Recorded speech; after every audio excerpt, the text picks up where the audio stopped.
Ikuti 6 langkah dan syarikat anda boleh memiliki sijil organisasi kemakmuran bersama. Sudahkah syarikat anda memiliki sijil perakuan organisasi kemakmuran bersama eSPO? Adakah anda tahu bahawa ribuan syarikat di Malaysia telah memilikinya? Adakah anda tahu bahawa sijil ini turut diperakukan oleh Kerajaan Malaysia menerusi Kementerian Perdagangan Antarabangsa dan Industri, Kementerian Sumber Manusia dan Perbadanan Produktiviti Malaysia? Anda jangan risau. Saya akan tunjukkan 6 langkah bagaimana syarikat anda boleh memperolehinya dengan mudah. Langkah pertama, buka sebarang browser untuk layari internet sama ada Google Chrome atau Microsoft Internet Explorer atau yang lain-lain. Dan typekan alamat berikut www.mpc.gov.my/espo/bahasa.html. Paparan laman web sijil perakuan eSPO dalam bahasa Melayu akan kelihatan. Anda boleh menukarkan bahasa Inggeris dengan klik butang English. Langkah kedua pula, anda baca maklumat serta tonton video yang disediakan untuk membantu kefahaman anda. Soalan-soalan lazim beserta jawapannya turut disediakan. Langkah ketiga, sekarang anda sudah bersedia untuk memohon atau membuat penilaian eSPO. Jom kita mula dengan klik butang merah klik untuk permohonan. Pada paparan seterusnya, pilih sektor ekonomi yang syarikat anda terlibat. Langkah seterusnya, langkah keempat. Dalam paparan ini, anda isikan maklumat ringkas syarikat anda dalam borang yang disediakan. Langkah kelima, anda jawab 20 soalan mudah yang dikategorikan kepada komponen bonus, komponen insentif produktiviti atau prestasi dan komponen insentif kemahiran. Anda klik pada jawapan yang bersesuaian. Langkah keenam dan yang terakhir, anda klik butang submit di akhir soalan tadi. Sistem eSPO akan memproses permohonan anda dan menjana keputusan serta-merta sama ada syarikat anda layak diperakukan sebagai organisasi kemakmuran bersama.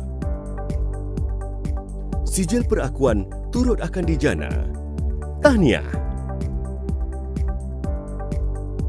Mudah sahaja kan? Cuma 6 langkah sahaja. Tidak perlu bayaran. Percuma. Tidak sampai 10 minit. Apa yang ditunggu lagi? Jom mulakan langkah pertama anda dengan layari www.mpc.gov.my/espo/bahasa.html. Anda boleh tontoni video-video penerangan yang telah disediakan di saluran YouTube PLWS MPC. Mesej ini disampaikan kepada anda oleh Perbadanan Produktiviti Malaysia. Okay. Assalamualaikum and good afternoon to all participants. First of all, thank you very much for allocating your time to be with us under this webinar, eSPO webinar, titled Memacu Prestasi Pekerja Melalui PLWS. Okay, so today we have we are very lucky to have two speakers with us. One is Dr. Sugumaran. The first speaker is Dr. Sugumaran, and second speaker is Dr. Melalui. Hi, Dr. Sugu. Hi, Dr. May. Hi. All right. So before we go into the topic, before we go into the subject, let's hear an opening remark from Dr. Surati Zainal Abidin, Director from MPC, before we start the session. So to you, Dr. Surati. Terima kasih Cik Syukri. Ya, bismillahirrahmanirrahim. Assalamualaikum warahmatullahi wabarakatuh dan salam sejahtera, selamat petang, salam produktiviti kepada tuan-tuan dan puan-puan. Okey, terlebih dahulu saya Suryati Zainal Abidin dari Unit Shared Prosperity Malaysia Productivity Corporation ingin mengalu-alukan kedatangan tuan-tuan dan puan-puan kepada webinar kami yang bertajuk Memacu Prestasi Pekerja melalui sistem upah yang dikaitkan dengan produktiviti ataupun kita panggil PLWS. Dalam bahasa Inggerisnya adalah Productivity Linked Wage System. So terlebih dahulu sebelum saya menyampaikan sedikit ucapan dan mungkin amanah yang seperti mana diamanahkan oleh kerajaan ya, saya ingin mengalu-alukan kedatangan pengarah kanan bahagian perancangan strategik daripada Kementerian Perdagangan Antarabangsa dan Industri MITI, iaitu Puan Siti Nurlailasari ya, dan juga pegawai-pegawai MITI yang turut serta dalam seminar dalam webinar kita ni. Selamat datang Puan dan juga pegawai-pegawai MITI dan industri-industri yang turut serta pada hari ini ya. Suka saya nak memaklumkan sebenarnya PLWS ini merupakan satu amalan pengurusan yang telah lama sebenarnya diwujudkan sejak tahun 1996 ya. PLWS ini merupakan satu alat yang sangat penting kepada industri, khasnya kepada peniaga untuk meningkatkan produktiviti dan kemakmuran bersama antara majikan dan pekerja. Okay. Ia merupakan satu langkah yang progresif untuk kita pastikan bahawa kedua-dua pihak, majikan dan pekerja, dapat bergabung dan menghasilkan yang terbaik di dalam entiti perniagaan masing-masing untuk kita sama-sama menyumbang kepada ekonomi Malaysia yang lebih baik. Seperti yang kita sedia maklum, kita masih lagi dalam krisis pandemik COVID, walaupun insya-Allah tak lama lagi kita menuju kepada satu situasi yang kita namakan endemik. Okay, selepas ini kita semua akan hidup juga dengan virus ni seperti mana yang berlaku pada ketika kita dilanda wabak influenza, malaria, denggi dan sebagainya. Mungkin akan sampai situasi yang seperti macam itu bersama COVID ya. Dan kita mengharapkan dalam situasi COVID ini kita dapat meningkatkan sumbangan kita kepada ekonomi melalui amalan-amalan pengurusan yang baik seperti PLWS. Untuk makluman tuan-tuan dan puan-puan sekalian, kita ada dua speaker yang sangat expert dalam bidang masing-masing. Terima kasih saya ucapkan. Speaker yang pertama adalah Dr. M. Sugumaran, merupakan bekas pengarah MPC dan beliau mempunyai banyak pengalaman dalam Total Quality Management, Lean Management, 5S, okay? Dan PLWS juga merupakan satu lagi kepakaran dan beliau juga terlibat di dalam melakukan khidmat rundingan dengan industri pada saat ini.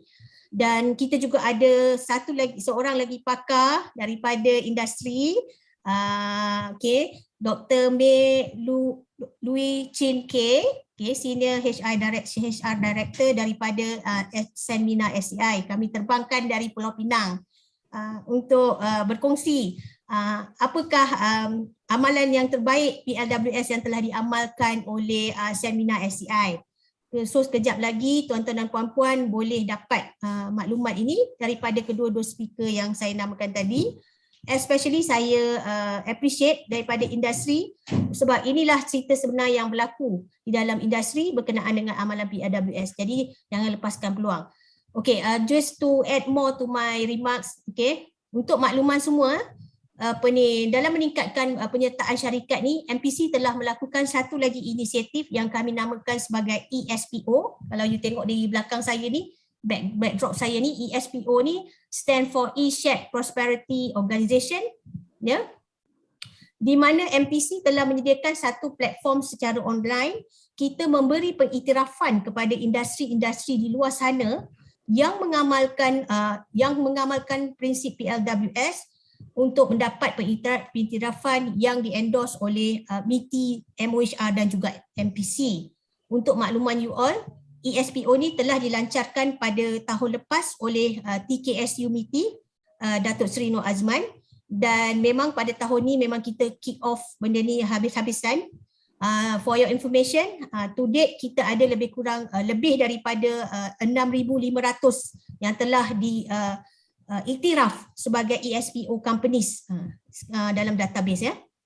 Jadi kami menggalakkan tuan-tuan dan puan-puan, syarikat-syarikat perniagaan, tidak kira daripada sektor mana pun, kita ada 5 economic sectors. Okay, we are open to 800,000 registered business under kategori sendirian berhad dan juga 6 juta syarikat perniagaan di luar sana ya. Kalau based on data daripada MOHR, kita ada lebih kurang 90,000 majikan yang melaksanakan PLWS. But we believe that more than that, companies who already implemented PLWS, and we want to recognize you under the eSPO. So ambillah peluang ini, dengarlah penerangan dan sharing session daripada Dr. M. Sugumaran dan juga Dr. May. Manfaatkan sesi ini supaya boleh membuka peluang kepada tuan-tuan dan puan-puan untuk mendaftar secara percuma di dalam sistem kami eSPO di bawah MPC. Okay. MPC amat menggalakkan banyak industri untuk mengamalkan BLWS kerana BLWS ini dapat mewujudkan keseimbangan, equilibrium di antara produktiviti dan upah. Okay. Di samping kita dapat membina satu persekitaran kerja yang lebih positif, and at the same time we can make our relation between employer and employees a win-win situation. I think that's all from my remarks.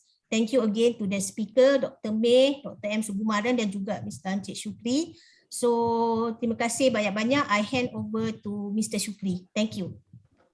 Okay, thank you very much, Dr. Surati, for the opening remarks. Okay, so today I'm Syukri Adafi Behamdan, so I'll be doing the moderator's job for today. So today we will have 2 sessions, one by Dr. M. Sugumaran, and then the next session will be from Dr. Melalui. Okay, so as what being explained by Dr. Surati just now, okay, today our main topic is about the PLWS and also in regards to the work performance. I think most of us here, either we are from regulator or from the industries, it always our intention to make sure our staff is performing well. I mean, they have a good job description or job performance, not only for the performance of the companies, but also it is part of the motivations to the staff.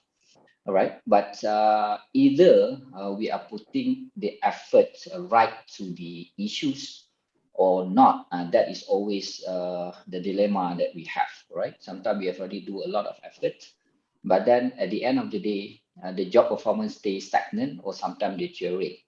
All right, so today we're gonna put this perspective into 2 areas. One is when we look, the session will share with us what is the PLWS, okay? The Productivity Linked Wage System will be derived by Dr. Sugumaran. And then Dr. May will share with us on her experience in the practicality of being an HR personnel in big international companies. All right.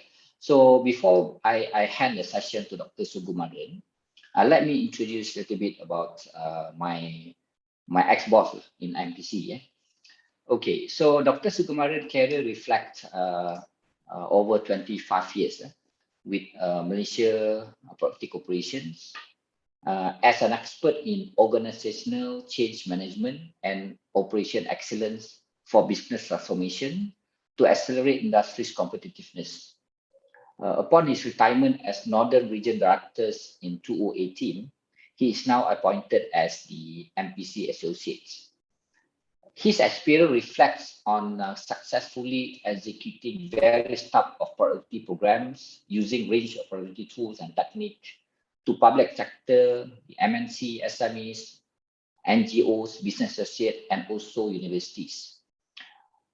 He is also being appointed as the international productivity expert to lead international productivity improvement project in Kenya, Productivity Center, Zambia Productivity Center, Tanzania Productivity Center, Vietnam Productivity Center, Cambodia, Mongolia, Bangladesh, and other Asian members countries hosted by Japan International Cooperation Agency, and also known as JICA, the Japan Productivity Center JPC, and also Asian Productivity Organization APO. His very well-known publication as Step-by-Step 5S Guidebook in English and Bahasa Melayu. The TQM Guidebook, TQM is a journey, not a destination, and 5S posters. Okay, so he has received many recognition awards, including MPC Productivity Specialist, MPC Productivity Champion, and international recognition as an JPO, APO certified honorary. All right, so with that vast experience, I think he is the best person to share with us in terms of how this PLWS should be implemented to the companies in Malaysia. All right, so without further ado, over to you, Dr. Sugumaran. Thank you, Shukri. And very good afternoon, Senior Director, One City, members from MITI, members from industry, and other members who are participating in our session today. So allow me to share my screen first.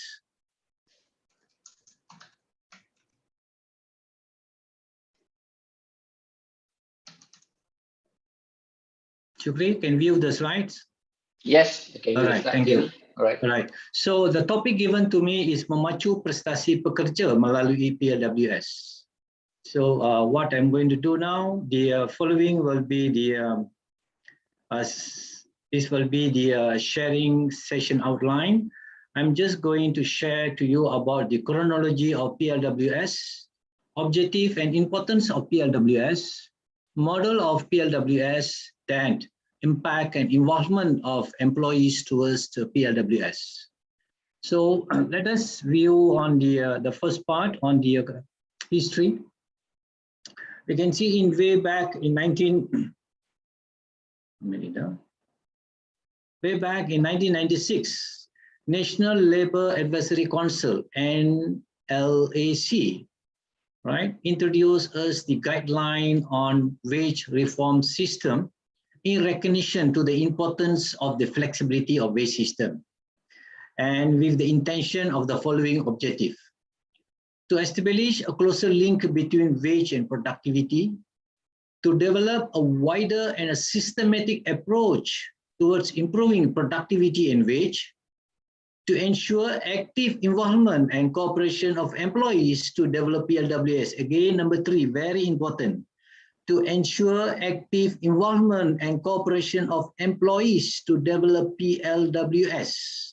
So here we can see here the one of the main good objective here, the engagement, right? The participation of employee to develop this PLWS. And lastly, to ensure employees obtain a fair wage system, right? So when this guidebook was launched in way back 1996, and let us move on to the chronology. The chronology of PLWS. When this book was launched in 1996, our Malaysian government, with its continuous effort to make sure our employee gets a fair wage system, with the guidance of Ministry of Human Resource, particularly from the Industrial Relations Department, MOHR in 2014 came up with a practical guideline on the implementation of PLWS. So when MOHR launched this particular guidebook, NPC were together with them to be their partner to continuously promote government intention on this PLWS. And in 2015, under the 11th Malaysia Plan, strategy A1 captured reducing wage gaps to improve equity. So as a continuous effort, it was really captured in our 11th Malaysia Plan. And again, on the continuous effort, in 2017, Malaysia Productivity Corporation, NPC, launched the Malaysia Productivity Blueprint. And one of the key initiatives was listed in this Malaysia Productivity Blueprint, building the workforce of the future. That was thrust number 1. right? Building the workforce of the future. And again, in 2018, Bank Negara's report. In 2018, Bank Negara's report also highlighted PLWS should be part of the reform for labor income development in Malaysia. So we can see the continuous involvement of our Malaysian government for the benefit of the employee. And in 2019, with the launching of this Malaysian Productivity Blueprint, Malaysia Productivity Corporation strategized many strategies action plan to implement this PLWS towards the nationwide, so that our industry players will implement and adopt as one of the strategy for them to continuously be competitive in this environment. And in 2019, under the shared vision 2030, thrust number 4 highlighted strengthening the labor market and increasing compensation of employees. And now in 2021, with the guidance of MITI, right? With the guidance of MITI, NPC launched the eSPO, e-certification on shared prosperity organization. And again, number 2, NPC did do a kind of revision on the guideline on implementation of PLWS. And these guidelines are already done, and we are just waiting for the publication. And together, the continuous effort done by NPC is on video on PLWS, whereby NPC did many platforms whereby they have engaged a business association with universities, with state agencies to enhance on this PLWS. What they did was they had a video competition, and this video competition gave a very good impact among the university students. A lot of universities, public universities and private universities participated in this competition, PLWS competition, and whereby each competition were given a kind of a token appreciation by our DG of NPC. And again, number 4, we have continuous session of webinar on PLWS. And this session, PLWS seminar, is been done for many associations, business association for industries. It's a continuous effort from NPC to promote this PLWS to become one of the key strategy for the industry players to implement in their organization. And recently, NPC also developed the virtual training module. This virtual training module is for the industries, whereby this virtual training module is online. It is a virtual training intervention. Although the pandemic have restricted us from going physical, so with NPC's effort, this virtual training have been done, and all regional offices are involved in this virtual training, and together with our NPC HQ, whereby each regional office are given a location for them to bring in all the SMEs industries to participate in this virtual training. And right now, the program has already been started this month and should be completed by November. So this virtual training have given a very good impact among the SMEs, whereby they are very happy to participate in this virtual training. It is although it is online, but the remark given by many industries saying that it is very, very beneficial for the industry. So this chronology explains, right, from 1996, how our Malaysian government have given attention towards our employee by moving this PLWS movement with the participation from MITI, with the collaboration from MOHR, and all the important reports as Bank Negara have highlighted to be part of this PLWS. Right, and our Vision 30 also is very important. Have shown the government have shown how important they carry on the employees. Okay. Next, this is the highlight of the importance of the publication. As I shared just now, Bank Negara strengthened the PLWS system, and our economic outlook, which was launched by Ministry of Finance, emphasized to increase PLWS adoption rate, and Malaysia Productivity Blueprint, which was launched, strengthened the implementation of PLWS. And our Vision 2020 continuously expand the implementation of PLWS, whereby Task Force stated that strengthening the labor market and increasing composition of employee. This shows how important this PLWS is and how is the commitment from our government and also from our MITI and also from MOHR. This is the trust that Malaysia Productivity Blueprint highlights, building the workforce of the future with other trusts which have came in. And what is productivity linked wage system? PLWS is a flexible and a competitive wage system that distribute wealth created according to employers for employees' performance and productivity in order to drive organization's shared prosperity and competitiveness. That means our companies, our industries, you see, the revenue or the profit they earn, they share the profit to the employees. How they share? In various forms of wages and incentives. And the PLWS harmonize companies' policy, enhance employees' motivation, job satisfaction, promote skill-related specialization, advance employees' career, and create very important dynamic relationship between employers and employee. Right? That's why in the 1996, when we hear about the guideline on wage reform system, objective number 3, the employee should be together in this PLWS implementation. Okay, and based on the study done by MOHR, in 2019, there are about 87,550 companies have already implemented and adopted PLWS, with a range of 4.6 million employees have benefited from this PLWS implementation. And according to the sector, we can see the manufacturing sector has the highest number, whereby 63,869 companies have adopted or implemented this PLWS. Service sector, 11,592. Construction, 5,764.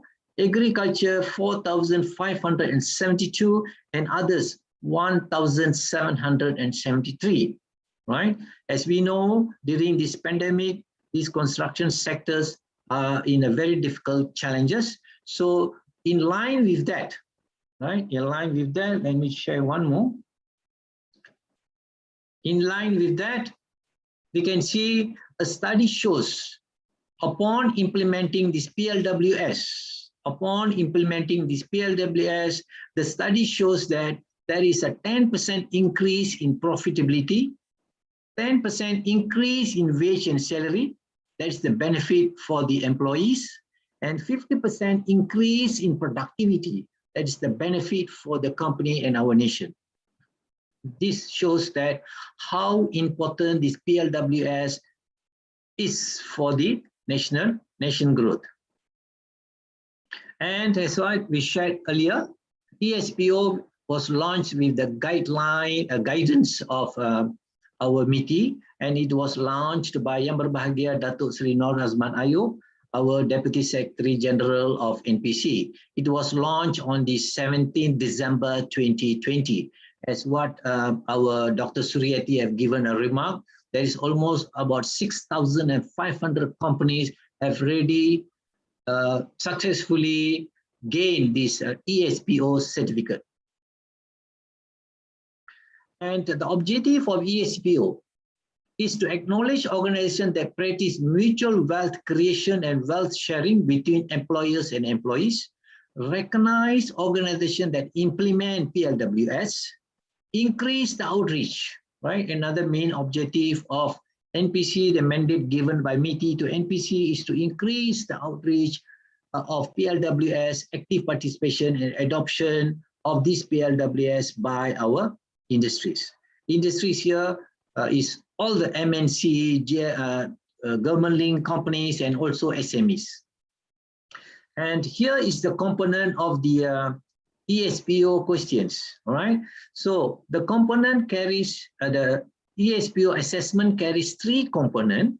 That is the bonus component, which carries 200 points, and it has 6 questions. Productivity or performance incentive component, which has 600 points, the highest point, which carries 11 questions.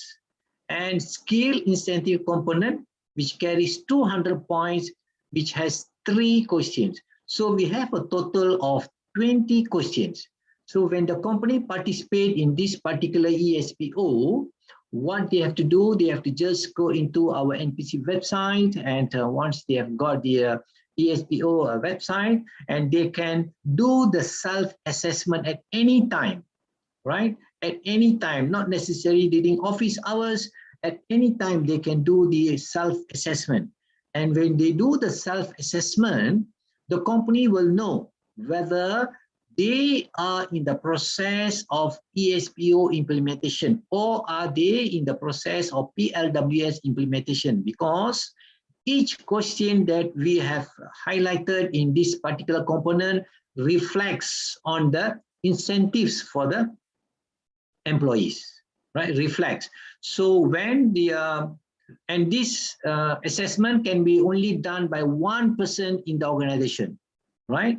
Only one person from the organization. So that means normally it will be done by the HR director or HR manager or anyone from HR.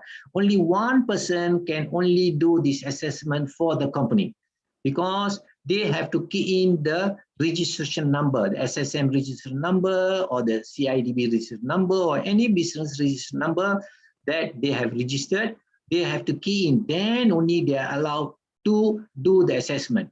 So once the person, let's say from company ABC, have already done the assessment, right? Another person from company ABC, if he attempt to do, the system will decline. The system will decline. So this is how NPC have done this formula. Okay. So when this particular officer from this company do the assessment, when the person reads the 6th question, he or she will know, oh, my company don't have this. My company is not doing this kind of bonus, right? They will self-assess. From there, they can introduce in their company. Similar with this assessment, which they have to answer 11 questions, all are on productivity incentives. For example, sales department. Do you all give incentive for the sales members of sales staff who have achieved the target, right? They all give. So these are the questions that we provoke their company so that they will know, oh, these are the things that we are not giving our employee. That's why employee is running away to another company. It is a self-assessment, it's a self to educate the company so that they will introduce PLWS in their system. Again, here, another one is on the skill incentive. 3 questions will be asked on multi-skilling, on multitasking and multi-skilling, right? If an operator have to do multi-skilling, now let's say with this pandemic, they have reduced the number of workers and the staff have to do 2 to 3 tasks, right? Do the company pay them extra allowance since the person is doing extra tasks? These are the questions that we ask the company. In the format, Dr. Sukumaran, Dr. Sugu, hi. We have questions, concern here at this point. The question that being asked to the industries is more towards the employee or also the employee. If it is the employee, how does the employee going to respond to this question? This question, the assessment will be done by HR department, right? So when the HR department do the assessment, right? When the HR do the assessment, they do a kind of assessment of the company. Okay.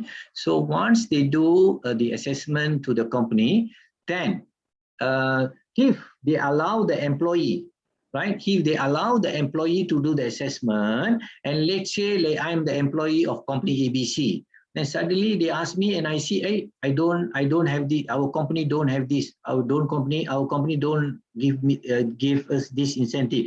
So what I'll do, I'll be marking the answer as no, no, no, because the question has only two options, yes or no. It's not ABCD, yeah?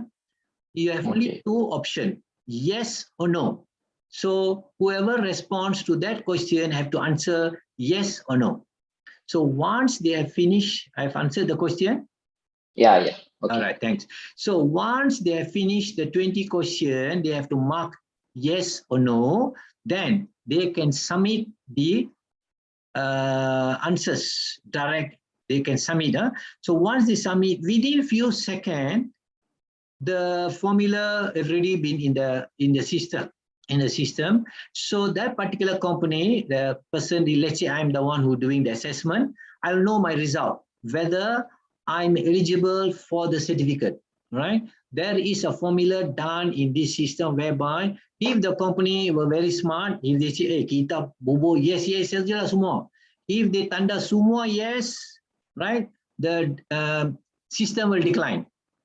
The system will decline because we know the system knows that you cannot give everything, right? So it is done in such a way that the company must be honest, right? Must be honest to answer the question. So once they have done, and let's say they get a point of 600 points, the passing mark is about 600 points. So once they get point of 600, then they have a congratulations message on their screen.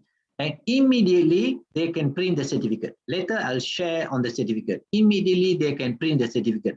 This is why eSPO is very, very important. So once they go into the 20 questions, they know already, the company staff, the company managers or the directors, the CEO knows, oh, this is what is lacking for my company that I didn't give to my employee. This is a very simple assessment on eSPO initiated by NPC. Okay, this is one of it. And this is an example. Once eSPO certificate was launched by our MITI, our NPC director, Dato' Latif, right? He was very busy coming up on the opening remark. He was very busy, and a lot of media have captured this into our webinar, into our website, a lot of articles in the paper about this eSPO. Okay, as I shared just now about the construction sector, as we know during this pandemic, the construction sector have a difficult time. So what NPC have done, right? As we know, Dato' Latif, his PR is very good. As I know, I've been working with NPC for the past 20 years, 25 years. Dato' Latif, our KP of NPC's PR is very good, right? We give a salute to him always. So what he have done, he have had a collaboration with CIDB, right? He have met the Construction Industry Development CIDB, the Malaysian Chief Executive Officer, Dato' Engineer Ahmad Asri Abdul Hamid. We have discussed with him how to help these construction sectors, right? NPC don't have any grant to give them. So NPC have played their game, whereby this particular certificate will help them to renew the license of CIDB. See how Dato' Latif have went into. So what CIDB boss have agreed, CEO have agreed, they have given CCD points, 5 CCD points, right? 5 CCD points for all those construction companies that produce the certificate when they want to renew their license. Okay, as we know, we want to renew the CIDB license, they should have certain points. So these 5 points will help them. Let's say the lack of 4 points or lack of 5 points. So this particular certificate where they get it complimentary, right? They get it complimentary, can use to renew their license. See, this is the benefit given to the construction. And you can see here, this was one of the company I did on the consultancy, and this particular company got through the assessment. right? You can see the dates are still fresh. The date was on the 28th July, right, this year. And you see the expiry date is for 2 years, right? MITI and NPC was so kind together with MOHR to give a certificate for 2 years, right? The validity period is 2 years. That means they can renew for next year and also for the year coming for the next year, that's 2022 and 2023. 5 points. It's not easy to get the CCD point. And here we have the approval from CIDB.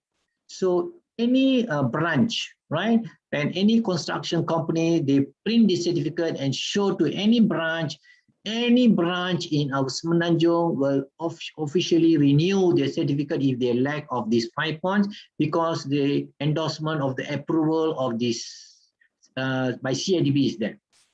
This is what we have done for the construction sector. NPC have done for the construction sector. So this is the plus point. Why many industries are going after this so-called this certificate. Okay, for other industries, this CCD won't appear because they are not in the construction sector, right? So when they go into the website, they have to key in from which sector they are. If they are from service, manufacturing, then this one won't appear. This is only for CIDB, right? This is only for construction sector. But other industries will get their certificate also with their certification number, with their expiry date for 2 years, validity date for 2 years, whereby this company can use their certificate in their Facebook, in their website, saying that we are shared prosperity organization. You see? This is how they promote, because when our young generation, when they want to look for job, when they see, oh, this company is a shared prosperity organization, I better move into this company because there will be a lot of incentives for me. So this is how NPC have done a kind of fine-tuning to use this e-certificate to promote so-called the PLWS. This is one of it. And here we have a lot of articles from all the media sharing about this eSPO, that is the effort done by our DG of NPC, Dato' Latif, and his team, together with his team. And also, we should also give shabash to the team of PLWS from NPC, right? Recently, NPC have formed the PLWS unit, right? Which was formed this year, right? It was formed this year so that this particular unit can do the job accordingly. They have about 4 to 5 staffs together to promote this PLWS, and this a mandate from MITI and our government. And this is again about PLWS. It was again launched for all the PKS, okay? PKS industries. Again, briefing session for the Electrical and Electronic Association of Malaysia, right? All business associations were invited to participate in this so-called eSPO briefing session. And again, this is from KPJ, right? KPJ participated in this eSPO, and this is a remark from the Ketua Pegawai Eksekutif, Chief Zabidi Haji Abdul Razak. Ada hubungan yang kuat antara kepuasan staf, kepuasan pelanggan dengan keuntungan dan perkembangan hospital. Saya yakin bahawa hospital dan kaki tangan akan terus maju bersama PLWS. Saya sangat mengesyorkan agar setiap organisasi melaksanakan PLWS dan diperakui oleh eSPO untuk kepentingan bersama. See? That means it's a win-win situation. This is the remark given by the Ketua Pegawai Eksekutif of KPJ, because they have also introduced and implemented PLWS. All right, let me move now on the models of PLWS. We have 3 models that we have introduced into this PLWS model. Okay, so during our consultancy, when our NPC associates are involved in this consultancy project, there are 3 models. So the company are given the option to choose which model they want. All right. So here I'm not going to share in detail. I'm just going to share just touch and go. So we have three models here. The first model is on the profitability model. Second model is on productivity model. And the third model is combined model, one of the popular model adopted by companies. Right? Combined model is one of the popular model adopted by companies. So we have also PLWS component. PLWS component, we have fixed component, that is the basic salary and the annual salary increment. And plus the variable components, that is the productivity and performance of the individual or the company. Right? This is normally their performance, the appraisal system or the KPI they have. Right? So this is the basic. Okay, and through our studies or through our intervention that we do with the companies, many companies have given remarks. Right now, we are involved in this virtual training for the companies. Right, many companies have given remark. All those companies have already implemented PLWS. Wow, it's so nice that PLWS came into the picture, because it's a flexibly wage system with this pandemic where we have to close down, right? We have to close down, and we had a lot of challenges. So whereby we can give the salary accordingly. That means the flexibility is there. Although the basic salary is given, so annual increment is based on the company's profit. And also with the variable component, they have matched according to the situation, whereby some of the incentives, they have discussed with the employees and said, okay, all the while we will be giving, but due to this pandemic, we are going to reduce the percentage of this incentive. Yeah, all this is done because we have a correct system, right? We have a correct guideline on this reform system. This is the first model that companies do implement.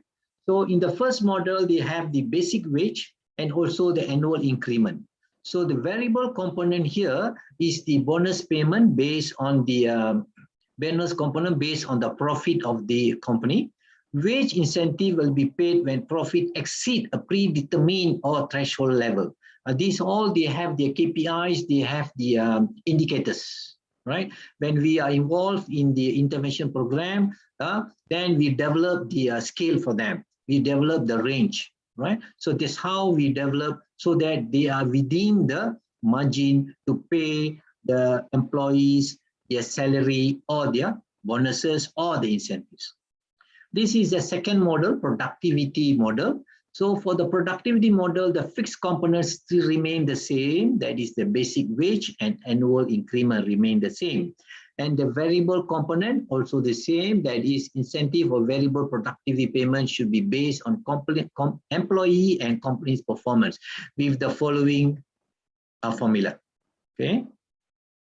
And the popular one is the combination of this profitable bonus, profitability, and this productivity, right? So the fixed component and variable component are still the same from the model that we have discussed earlier.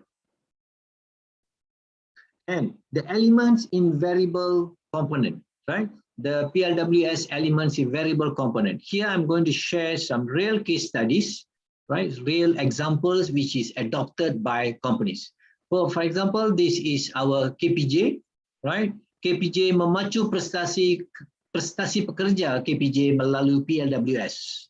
So this is from KPJ, whereby they have introduced this kind of incentives, right? This is the range discussed. You see, when we do our consultancy, so this is what we discuss with the management, with the HR department, so that the employee gets the right range of incentive, so that kita boleh memacukan prestasi pekerja. Okay, these are the allowance given, salary increment, individual group achievement, a special allowance for multitasking, right? Intensive on hospital revenue and bed occupancy rate, incentive on cost and time saving. Cost and time saving, for example, they have small group activities. For example, they have ICC group, Innovative Creative group, or 5S group, or Lean. So this given to them because they can manage to reduce the cost and time saving of the company through the process improvement. This is for idea contributed. So if the idea is implemented, if the idea can be implemented, the staff gets 20 ringgit. Okay, so this is again on multi-skill allowance based on their job scope. So these are the incentive done, right, untuk memacukan prestasi pekerja melalui PLWS. And this is again from KPJ, right? This is, and again, skill allowance, teaching allowance, telephone allowance, incentive for marketing, incentive for drivers, on-call allowance. Okay, so we have about 18 allowance given, 18 incentives given by KPJ to their employees. Basically adalah untuk memacu prestasi pekerja, right? Dr. Sugumaran, Hi. Doctor, Hi. looking at the example given by on KPJ PLWS, Okay. what do you think about the perception of by doing all this, my overhead will be increased, and that is not good for the whole company performance? How do you explain that? All right, very good question. Thank you very much. Yeah.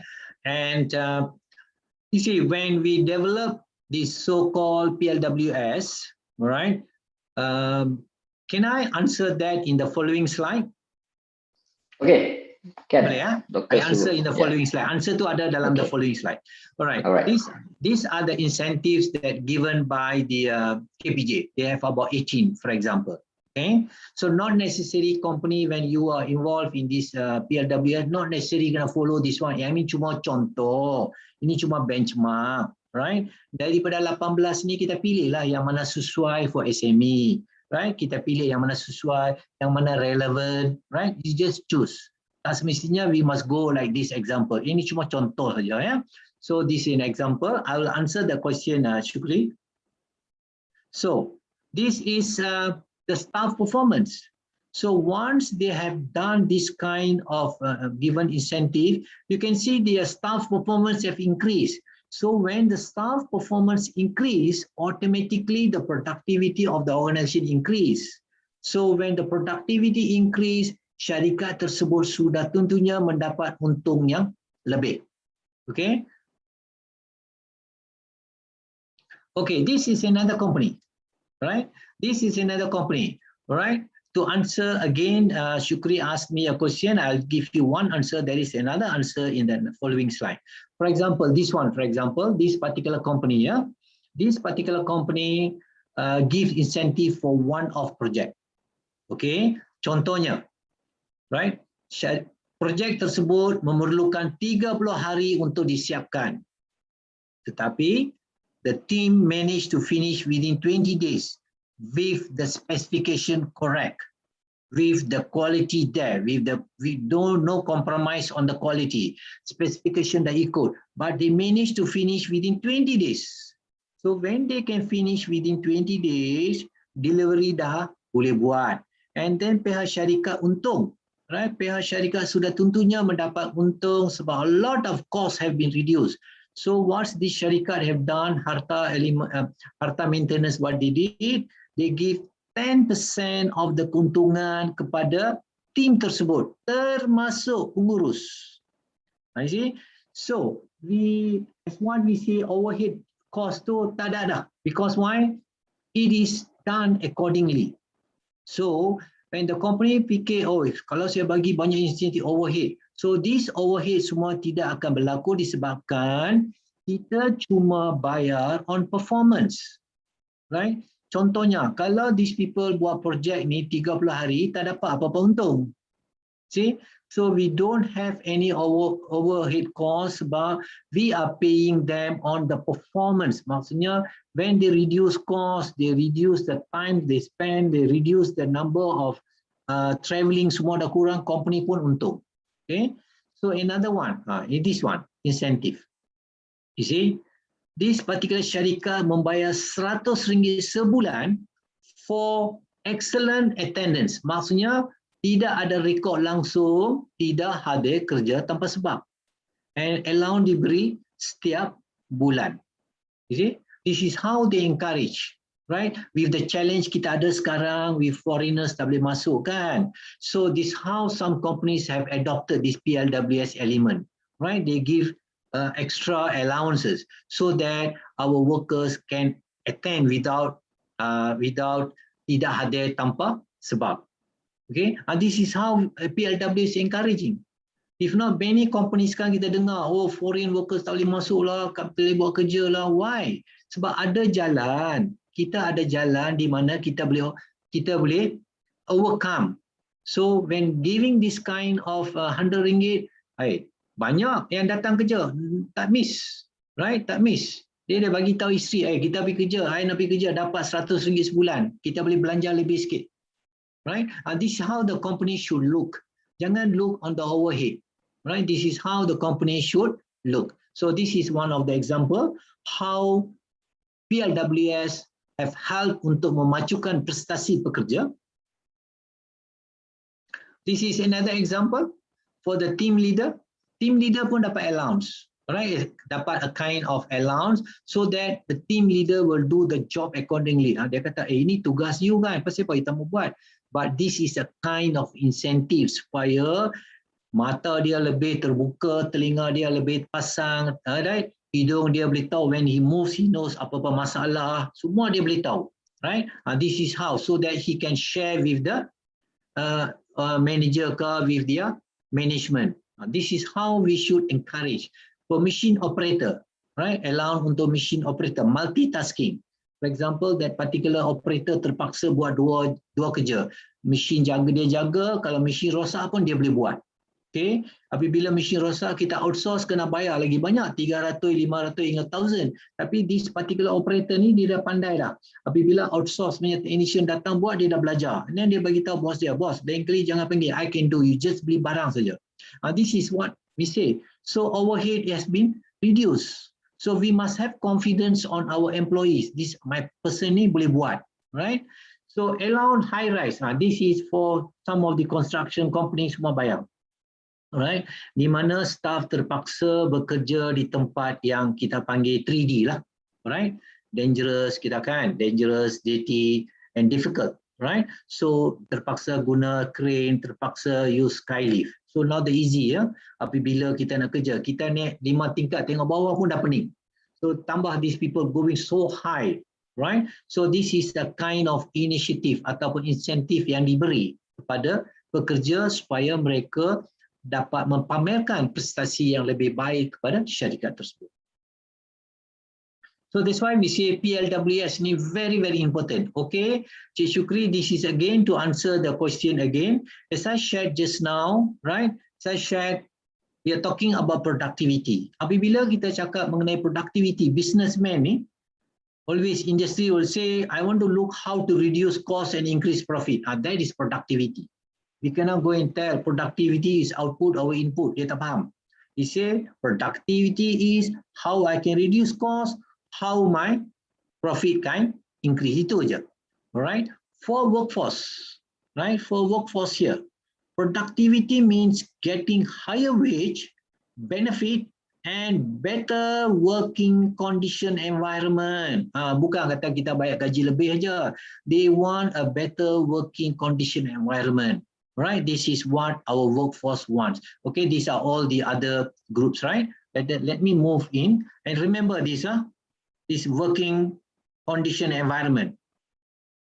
All right, this is the systematic implementation plan kita buat. Apabila we introduce PLWS to organization, this is a systematic implementation. And the first phase, kita create conducive environment. That's what the workforce now. And dia orang nak a conducive work environment. So this is the systematic implementation framework initiated by NPC, by the PLWS team before. So here, another question asked overhead. You see here, develop PLWS committee, right? We have developed this PL committee. Jadi benda ni bukan top management buat.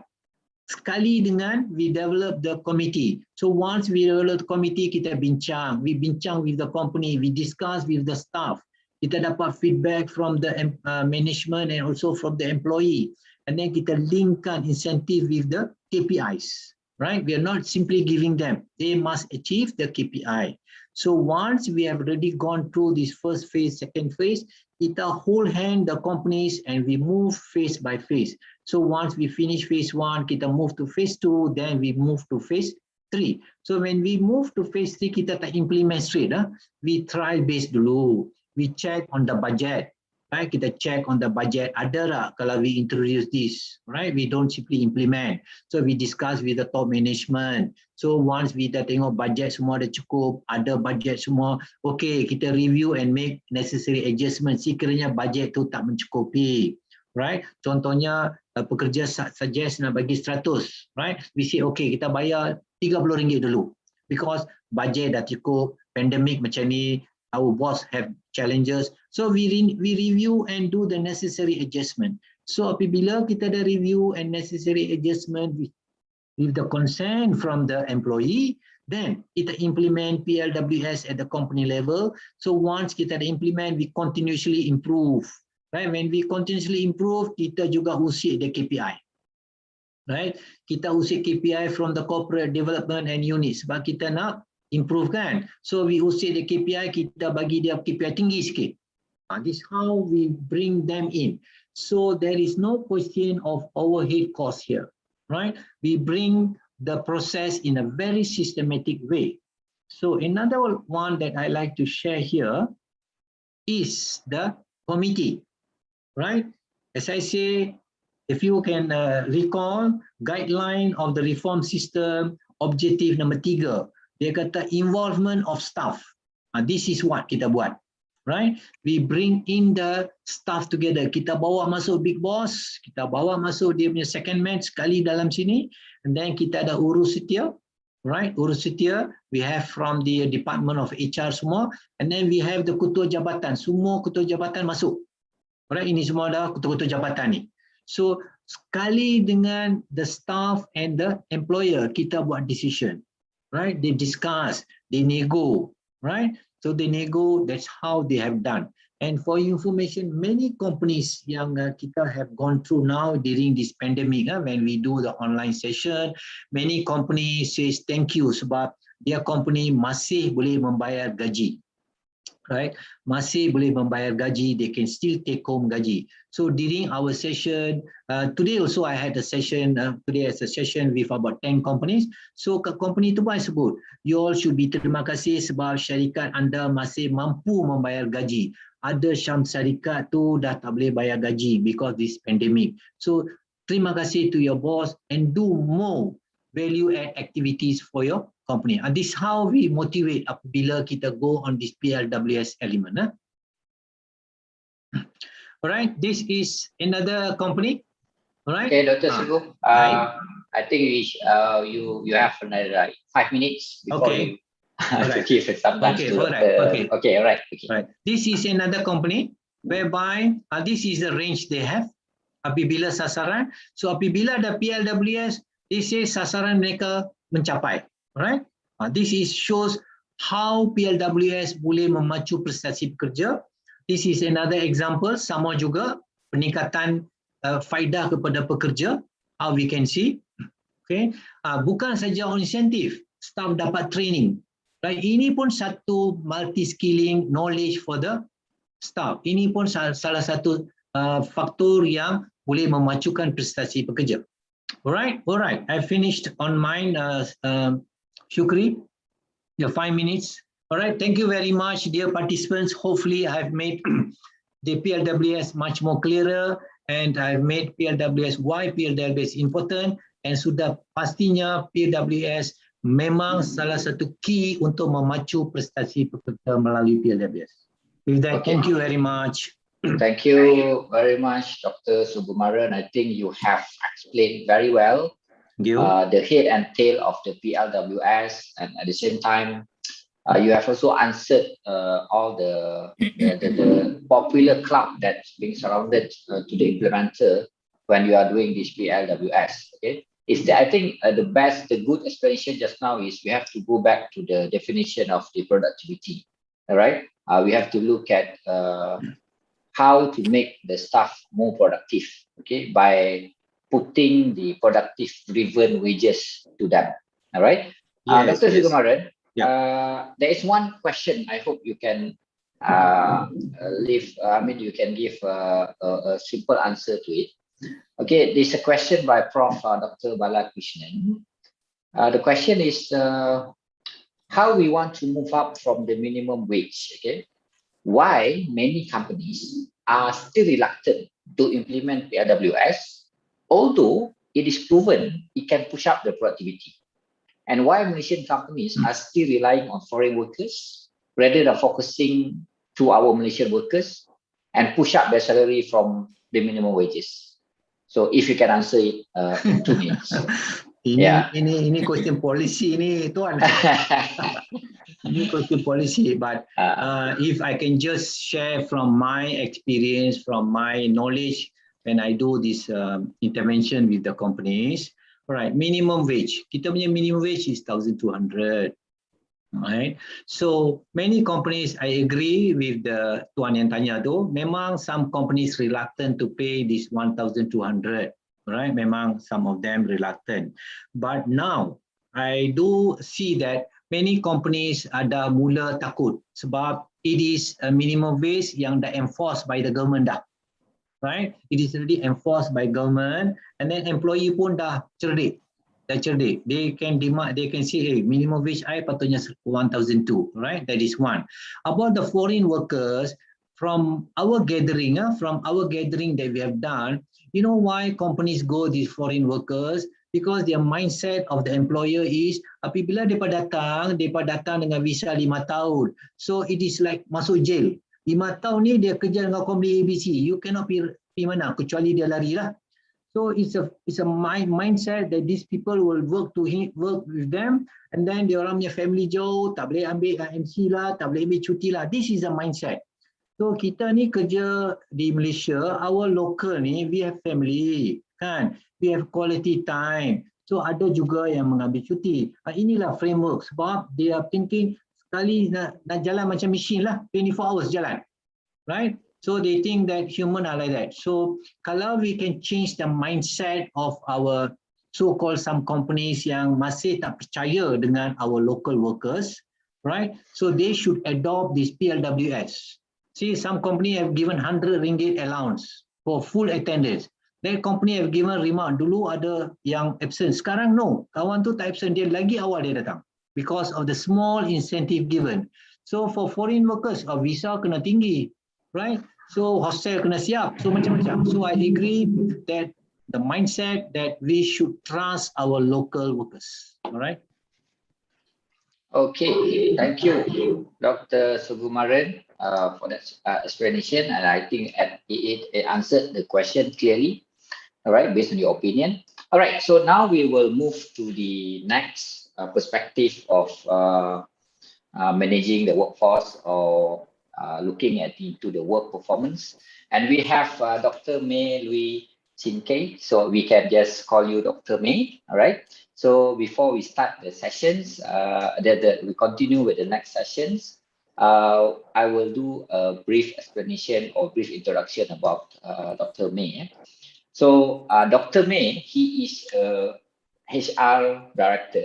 She is the one who has vast experience, almost more than 30 years experience, solid experience in human resource management and employee training and development fields, right? Dr. May is currently working at Sanmina SCI System Malaysia Berhad as a senior human resource director.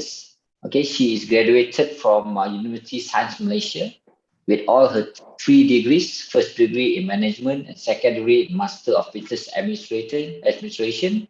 MBA graduated with the Dean List Awards, and her 3rd degree is in Doctor of Philosophy, PhD with a research topic of leader influence tactics and member organizational commitment in Malaysian manufacturing industry, the moderating effect of emotional intelligence. I think looking at the research topic, and that is very, very close, okay, to the topic that we are discussing today. So Dr. May today will share her experience managing the human resource in the company. Okay, and she will also try to relate what is the linkage between the PWS and the eSPO approach towards managing the human capital in the company. So without further ado, I'll pass to you, Dr. May. For all the participants, in case you have any questions, you can always type the question in the chat room or the Q&A, and I will try my best to convey the questions to Dr. May. So to you, Dr. May. Thank you, Sukri, for moderating this event. Sukri, can you see my slide? Not yet. I can Not see your yet, slide. huh? Yeah, okay. Just give me a second.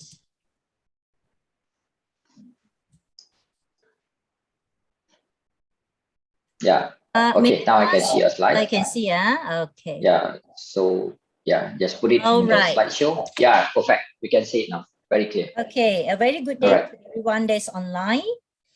Today's topic, drive employees' performance with incentive, Memacu Productivity Pekerja. I'm May, as introduced. First of all, thank you for taking your time to join this webinar. Hopefully, the sharing of the success story of Samina in implementing PLWS will give you some insights that to the company that are yet to implement PLWS. So a little bit information about Samina to give a picture who we are or what we are doing. So just let me close down the cursor. Okay. We are actually a contract manufacturer. We are not an OEM. So Samina was founded in 1980 in San Jose. And we have 75 facilities in 25 countries. Approximately, we have 46,000 employees. And we launch approximately 3,000 new products per year. And as you can see in this map, in Malaysia, indeed, we just have 2 sites. Both are in Penang. And the rest, in the 24 other countries, as you can see from this map. So here is our headquarters. You will not be hearing any so-called as a product brand name or Samina, as we are the contract manufacturer. It means to say that we are the contractor to the OEM, that we designs and manufactures high technology electronic and optical and electromechanical products for the world's most innovative companies. When you talk over the phone, you touch the leaf, you use the ATM machine, you take on the flight and watching the movie in the flight, most probably you have the chance to touch Samina. Our products are in there. So we have various global certifications, you name it, most probably we have it. And this is the locations of 2 sites in Penang in Malaysia that Samina has. One is located at the mainland that we name as Penang Plant 1. Sorry. The other one is the one located at the island. Indeed, we acquired this site from Motorola in year 2016. So in Penang Plant 1, actually we produce more than 80% of medical products for the E&M OEM customers. We are approximately 1,300 employees at Penang 1 and was set up in 1996 and the production started in April 1997. Whereas for Plant 2, as said, that we acquired it from Motorola and we produce the walkie-talkie and the batteries for the Motorola products. So Plant 2, we have approximately 1,600 employees. So we have across the year, we obtained various customers recognitions. And next is about the core of the presentation to share the success story of an incentive model in Samina. So the incentive model PLWS, Productivity Linked Wage System in Samina, is named as QVWS, as Quarterly Variable Wage Supplement. Di dalam bahasa Melayu dinamakan wang tambahan berubah sukuan. So Samina implemented QVWS indeed since 2014 very successfully. So the QVWS indeed is paid on a quarterly basis and is paid based on the daily wage of an employee. And it is paid based on the achievement of the target of the business target together with the employees. So all these, I will share with you the details in the following slides. So why do we want to have a QVWS model? We want an incentive model, which indeed is specific and can be easily understood by our employees. It is easily measurable, related to our business. It is achievable together with our employees. It is realistic and important to our employees, business, and the company. And definitely it has a timeline which we have chosen to be on a quarterly basis. So besides basic salary and also the monthly allowances, that is shared by Dr. Sugumaran, that it is a fixed allowance or the fixed payment or fixed payout. We also want our employees to be able to earn more and be part of Samina's success. Thus, to encourage our employees to do the best they could, a model of monetary supplement is developed for our employees. We definitely need to hang a carrot, a big one, and it's achievable one, which we name as Quarterly Variable Wage Supplement, QVWS. It is a model based on both productivity and profitability, a combined model. Just now, a great question being posed that you worry that you will infect your overhead. It is definitely not. What you earn, you just share what you earn to your employees. If you learn less, the employees is going to get lesser. If you earn more, then your employees get slightly more. So it is a win-win model. You will not be eating up your overhead cost. If you don't earn, they won't get extra pocket money as per se. It keeps the company business going on strong and the employees are rewarded accordingly. So besides that, the employees definitely, they are motivated and they are our business partners. Dr. May, on that point, I would just like to raise a concern to you. I just need to answer from you. Just now you said when the company is doing well, they will earn more. If it's not, then they will not get the extra income. But how to make the employee understand about that concept? Because sometimes when they earn more, I mean, they are happy. But if they didn't get the incentive for next month, then they'll start to feel very bad or the motivation goes very low. So how do you explain that? A very good question, Sukri, but just hold the horse that I have the detailed answer to the question, right? That you posed to me just now, because I have not go into how to do it. This is my next coverage. And Sukri, you just hold on to that. After my presentation, surely you will get the answer to it. I will share every single detail on what and also how to do it. It's not on a generic sentence, because this session is sharing on the Samina success story, which is on the actual implementation. It is not on any theoretical ground, right? So I'm going to share with you in details how to do it exactly as what is being posted by Shukri just now to me on the questions. So my answer will be having on the coming slides. Okay, everyone? Yeah, just hold on to it. So what does Samina measure in its QVWS or PLWS, right?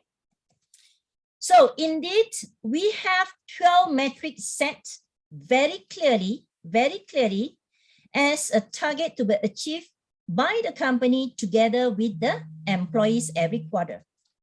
So indeed, we have 12 matrices. The key is here, everyone. It is not necessary to set a fixed number of matrices. The number of matrices is depend on your business. You can set just 1, you can set 5, you can set 8, you can set 20, you can set whatsoever number, as long as it is important that it is specific, it is measurable, it is attainable together by you and also by the employees together with you. It is realistic and it has the timeline. So based on the SMART base goal, right? So this to us in Samina, we do set the 12 matrices. We set the gross margin, total revenue, gross inventory turn, total excess inventory, on-time delivery, return merchandise authorizations, percentage of quantity shipped, each account receivable days past due. It means to say that When we sell out the products, definitely we need to get paid. We need to, our customers to pay us within a certain time frame. So total scraps percentage of total sales, quality, overhead earned over overhead paid, direct labor, efficiency, close, Lean Six Sigma projects. I repeat, ladies and gentlemen, these matrices are only applicable to Samina. You have to sit down together with especially your finance personnel to advise you that what are the main indicators to your business that you know well you need to achieve, right? So you set it based on the 5 main goals. I have more to share. So the measurement matrices of your incentive model are to be determined by your top management based on your business key performance indicators. What I shared, just the example in Samina. You can have any matrices go by your business measurement, right? So this is an example of, indeed, this is the table on the 12 matrices, which we divided into 4 main groups. We have finance performance, we have asset management, we have operational indices, we have plant-specific index. It is solely up to your organization. You can even set just one matrix.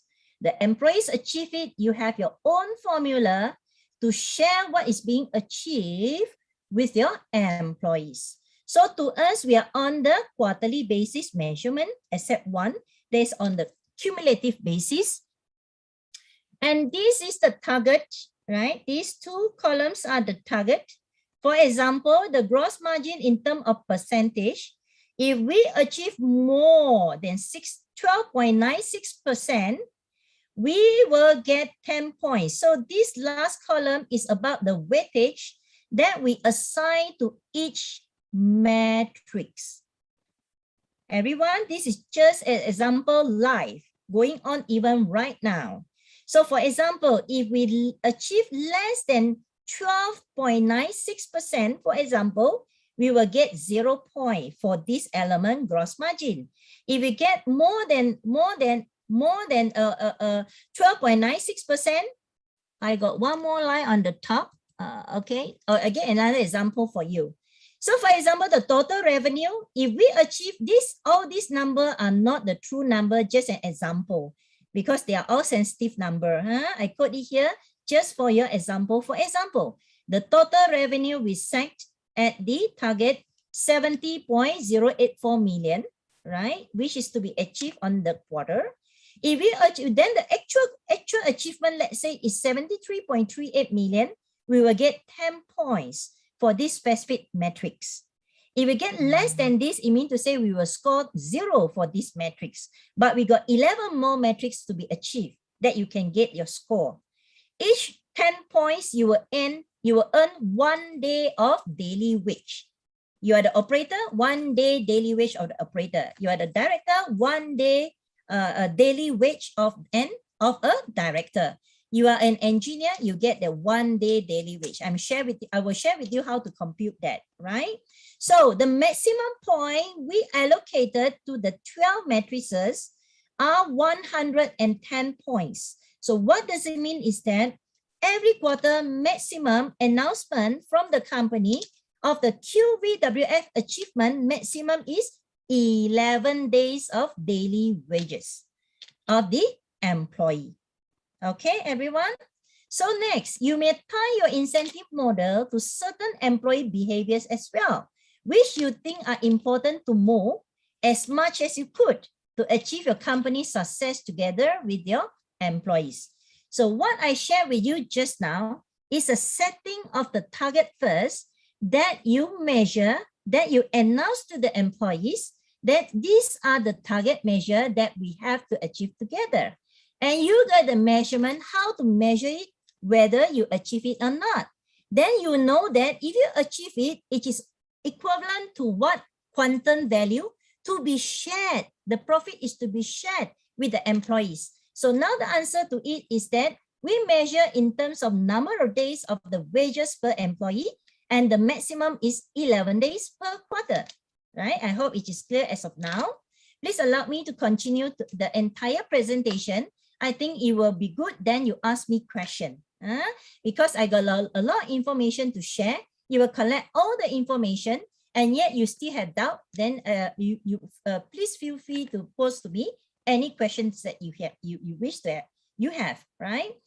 So what is success? What is success? We say that, well, we want the employees to achieve the company success together. So what is success to you? Just to share that, to my interpretation, that success is definitely that the company to know what they want. Oh, we know what we want. Then most importantly is if we achieve what we want.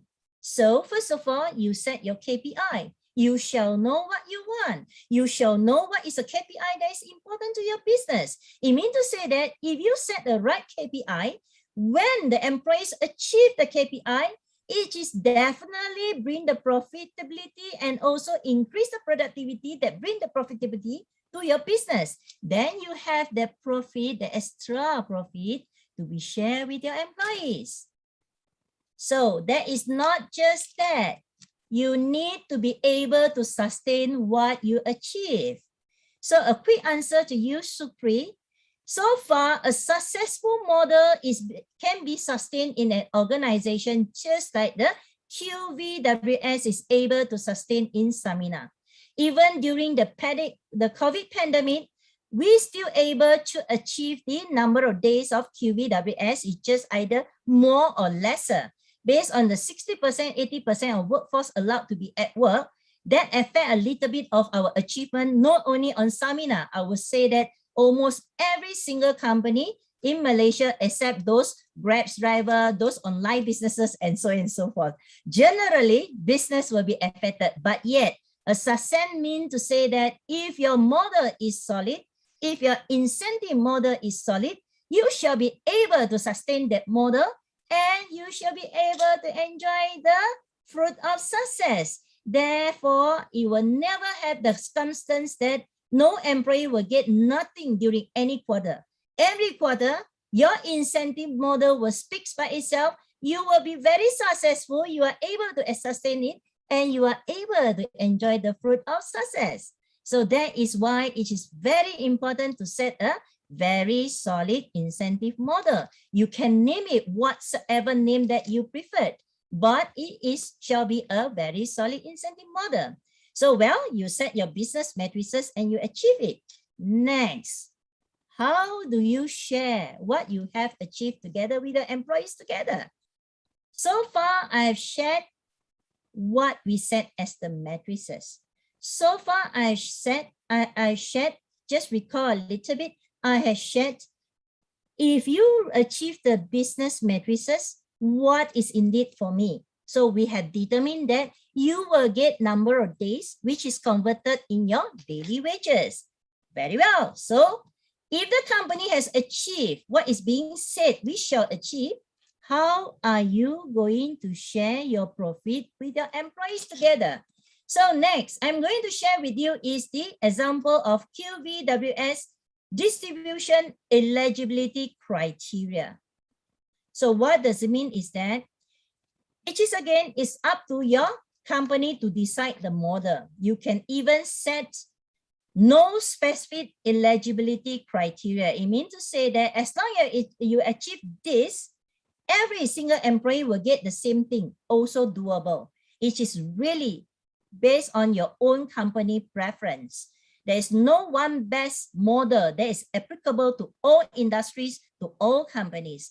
I'm just sharing that what is good to be used in our organization in Samina. So about the QVWS or PLWS, Productivity Linked Wage System that we have achieved, we do have a criteria.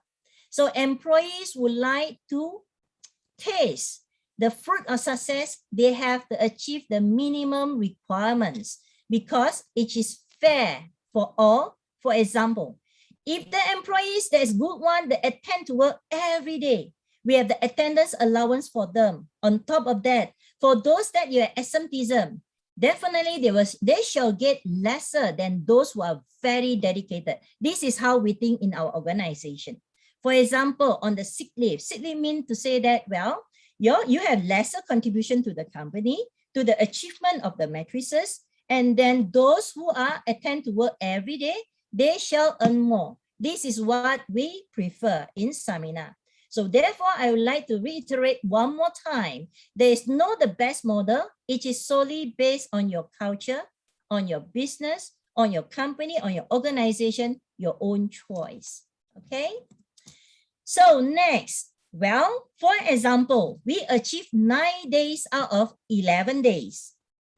Yet and again, we will tie it up to the performance of the employees. I recap a little bit. I shared just now, you already have now here the eligibility criteria. You have 100% employees, maybe out of this, 90% of employees eligible to get the PLWS that they achieve together, right? So now, how are we going to distribute what is being announced? Then and again, we wish to tie it up to the performance. Prestasi, Pekerja, right? Employee performance. We have these criteria as well. Then we don't distribute it 9 days for all. This is not our criteria. We prefer to have segregation among the poor performance, the meeting expectation for the majority, the poor performance for the minority, and of course, we have like also the minority of the exit expectation, they can get even more. So what does it mean to say that if we achieve 11 days, maximum day, and yet some of the best performance and those good ones, they can even earn more than 11 days. All right. So you may decide the incentive distribution guideline for your department managers to distribute the incentive to their subordinates. Also, you may want to grant some flexibilities to them to grant the incentive to the employees that do not achieve 100% eligibility as shown in here. This is not casting on the stone, but yet we also give some flexibility. For example, I am employing A, somehow or rather for some reason, I really absent for 2 days. But I'm really good. I am really good, dedicated most of the time. We give that flexibility to the department managers to still granting the days to this, even they score 0% in terms of the eligibility criteria. We will not delete their name in the eligibility list. Their name is still there. It's just that during the point of time, the eligibility is 0, but yet we give the flexibility to the department managers to assess. Just because of 2 day absent, but he is a Superman in the section, the department manager can still grant the day, but there is a mini penalty. You just cannot grant the employee to what is the announced date, 9 days. You can grant 8 days, you can grant 7 days, you can grant 4 days, you can grant 7.5 days. You just can't grant to this employee 9 days because anyhow, anyway, this employee somehow give lesser contribution to those who are perfectly attending the company. So it means to say we really have a very matured system. And for example, next, come to the example, how are we computing the 9 days to converting it to the monetary reward to the employee, right? So for example, this employee, the basic salary is 9,000 and as now is 9 days. It is an excellent performance. The supervisor or the managers or the department manager grant additional 2 days. So these employees grant 11 days. The computation in our organization is that 5,000 over 26 days and 11 days. So in the quarter, for this specific employees of the basic salary of 5,000, he's going to get 2,115 days, 15 ringgit. So ladies and gentlemen, it means to say that it does not eat up your overhead costs. You earn only you share. Okay. So next is about very, very important to sustain your success. As I shared with you just now, you know what you want, you achieve what you want, you need to sustain it and you need to enjoy it. Therefore, it is very important for us to communicate very clearly the 12 matrices to our employees on a quarterly basis. You see here, you get scared, I get even scarier because this is never the rest. This is just the before COVID pandemic. And now the picture look like this, right? It's still going on the communication. So this is an example. During the communication, we will pictorialize it and show the employees, for example, the gross inventory turn. And then we set the target, the weightage is 15 points, specifically for this matrix. And indeed, we achieved 10.1 instead of just 10 times, we achieved 10.1 time. And then they get the full score. This is how we communicate to our employees on the 12 matrices achievement slide by slide. Then we announce the achievement of the number of days. So in my record, in the last few years, we achieved approximately like ranging from 32 days to 29, the highest 39.75 days for the year. And during the pandemic, slightly lesser, but we never score 0 because we got 12 matrices. Anyway, for sure, some of the matrices, surely the employees will be able to achieve during the quarter. They will definitely still gain something from the incentive for sure, right? So we are able to sustain it. And on top of the QVWS, Samina also provides some other productivity booster shots to our employees to keep them motivated, to have them even more, earn more pocket money, to have them committed to us, to stay with us. So the earlier slides I present to you is specifically to the model of incentive that we have. We name it as QVWS. That is equivalent to productivity linked wage system. And to recap it. So next, I'm going to share with you some other productivity booster shots. Just like we have taken 2 doses of vaccinations, we are talking about the 3rd dose, about the booster 3rd shot. So next one, we have GSI. We never miss it so far. We are very lucky, very appreciative to it, that even during the pandemic, the GSI is still going strong. We name it as the general salary increase. In 2020, we gave out 6%, even it's during pandemic, started on the 3rd of March, 2020. And 2021, we also have the increment of 5%. So besides that, we also give various type of allowances, including the scale allowances as shared by Dr. Sugumaran just now. We also have the attendance allowance, meal allowance of 60 ringgit, attendance allowance of 50 ringgit. On top of that, if we to encourage our employees to come during weekends, on top of the OT rate during weekends, we pay also from 15 to 30 ringgit per weekday, per Saturday or Sunday during the weekends on top of it. So besides that, indeed, besides the achievement of the QVWS on the quarterly basis, at the same time, they get the QVWS, we also add on a gift. A gift we name as sales achievement gift. Indeed is on top of the QVWS. We give all our employees, including our outsourced employees, including our foreign workers, every single one of them, including the outsourced cleaners. They are not our employees. We also grant it to them, including the outsourced security. We also give to them, share our happiness, our success with them. We give them, for example, the HR has to be very creative. We give them the Häagen-Dazs voucher valued at 25 ringgit. We have a Subway voucher of 20 ringgit, KFC voucher of 2 pieces of 20 ringgit. We even invite our employee, every single one, we give a movie ticket. We also have the Starbucks cards valued at 25 ringgit on top of give, for example, jacket, tumblers, a t-shirt. You can name it, anything you can give to the employees to boost their productivity. And on top of that, we do have the LSS. If you recall, I shared one of the matrices is the Lean Six Sigma achievement. They are the hard achievement, hard saving, and also soft saving. Hard saving, it means to say that the team, the Lean Six Sigma team, the continuous improvement process team, the MPC team as per se, the convention is just over. We had 3 teams participating in the MPC convention recently, all are awarded with Gold Award. These teams, they achieve this saving 1% in terms of monetary, we give back to the team members. They can share the saving together. And on top of that, for the purchasing team, it is very important to an organization that make sure that they don't have the shortages of the inventories. Again, this is not to do the overhead.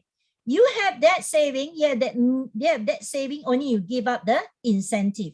We also have the price purchase variance incentive to the top 3 buyers, that in monetary reward as well.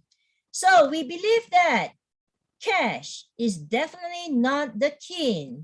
We believe that if we win our employees' heart, we are able to engage them. The heart is important.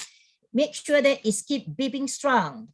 Apabila produktiviti para pekerja meningkat, Samina akan mendapat keuntungan. Sebahagian keuntungan ini dikongsi-kongsikan dengan para pekerja. So for example, what I share with you about the GSI, about QBWS, about bonuses, yeah, we do have on top of the QBWS on the quarterly basis, we, like most of the companies, we also grant out the 30-month bonus. So on top of that, Samina also give out various type of rewards and recognitions to the employees. I will just share with you a few as the time is very limited. We have many more. And for example, we keep the long service award. Many companies may have given up on this because some of the top management will think that, well, long service employees are not necessarily the best performers. They may not be the main contributors. They may be the deadwoods to the company. But yet, in Samina, we believe that we need to appreciate the loyalty of the employees. So we also celebrate the 4 main festivals with our employees, all races, including the foreign workers. We cover the Raya, Tahun Baru Cina, Deepavali, and Christmas. Share with you with this as well. And during the Puasa month, the company prepared the light refreshment. That's at 7 o'clock when our employees end their work. Many of them are taking the company transport. Some are stay very far. Maybe during the breaking time, they are still jammed in the traffic. Therefore, we granted every day during the Puasa month, they can take a box of drink and we prepare kurma for them. Sometimes it's kueh meh throughout the entire Puasa month. It is for everyone, regardless of you Puasa or you do not Puasa. And next is to share with you the festival celebration. Just now, we have the Chinese New Year. We have the Deepavali. Every employees get very excited. Regardless of races, they will dress up in the traditional costume. We have the Raya. We have even the Merdeka Day. Of course, these are all the old good days before the pandemic. We are hoping to go back to the normal life, and what I shared with you just now, they are all will be reactivated. Our employees are waiting for all these good moments again. So we have a Christmas celebration. The beauty of it is that HR has very minimum job, very minimum role. Why? Our employees are very active. They volunteer to organize all these events. I repeat, the employees organize the events that they preferred, not the HR personnel. So also during the pre-pandemic time, we have our employees to join various types of external activities, all the run, the walk, the treasure hunt, you name it. Most probably you're able to come across Samina employees. So next, we also celebrate birthday. We have the birthday party again is before pandemic time with our employees, all of them. That fall under, we have it 2 months once. So we have 6 sections. So we sing birthday song in different languages. We buy a few cakes and every single one, they have a special birthday gift. We think that this is very important to especially grant it to the foreign workers that is very far away from home. We give them a home in Samina. So during the pandemic, no party, sorry, but yet they get what still they have is the cupcake and also the gift. And also, ladies and gentlemen, I'd like to share with you this very unique program. I think it's just the one and only one in Samina because that is what we think out of the box. We have the DL Performance Reward Program. The employees will collect points and then use the point to grant the gift. We change the gift every year. So what are the key criteria to collect points? There are just 6 simple criteria.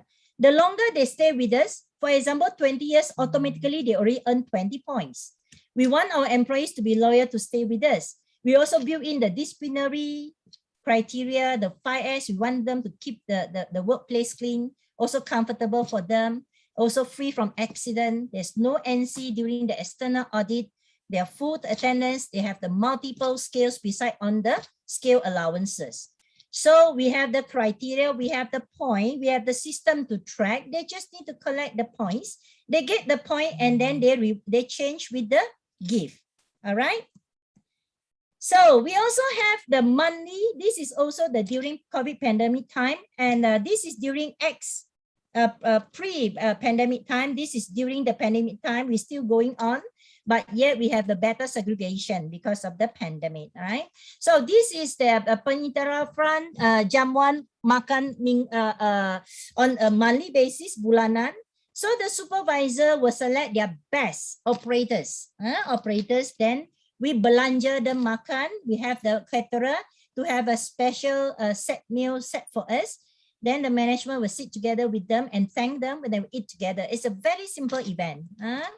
So on top of that, we also have the Anugerah Cemerlang, the Employee Recognition Award from time to time for all the good things that is being done by the employees. We recognize their contribution. And also we have their Best Performer Award that we grant them a very special unique jacket that's double-sided. And then we will have their the label saying that they are the best performer of Samina. So this is how we reward our employee. These are all able to boost the morale that is indirectly or directly boosting the productivity and linked to the profitability of the organization. So as we organize, that's definitely during the pre-pandemic time, we organize a yearly event that is the most grand event that is at the 5-star hotel. And every year we make sure that we have 50,000 cash to buy the prizes, including the top 3 prizes with first prize of 5,000 ringgit cash to be rewarded our employees through the lucky draw prizes. No subsidy from any suppliers that we do not want to take their money. Every single cent is from the company to other employees. So another unique event we have is that we not only recognize our employees, we keep our employees with us, that we also recognize their children, the smart children that have excellent academic results. So we give them vouchers, either shopping vouchers, book vouchers, and also we give them the gift. We also have the children to present their appreciation, their thank to their parents by buying them flowers, and they can present to their parents during the event. So this is some example. And this is during the pandemic. This event is a golden event in Samina. We really treasure this event. We have it every year, non-stop. Even it's quite a new event to us. So the coming one is the same. We are going to have it this year. Indeed, I have many, many more. I know that in a short while, Supri is going to tell me I only have 5 minutes. So sorry, everybody, I can't share everything with you. We have many, many more employee engagement activities. So next, I will share with you what are the benefits. I believe that through the sharing of the Dr. Sugumaran, you have definitely know there are a lot of benefits for everyone. I start with the benefits to the employee. Definitely is very obvious. It increase the bring back home income of the employee. So if feeling of ownership is developed among the employees, obviously, employees are excited and motivated to achieve higher outputs, better performance together. Employee achieve job satisfaction, more satisfied, more committed, more productive, more profitability. And one of the ways to reward and recognize employees, obviously, we grant them in terms of number of days in their wages every quarter. They got more pocket money.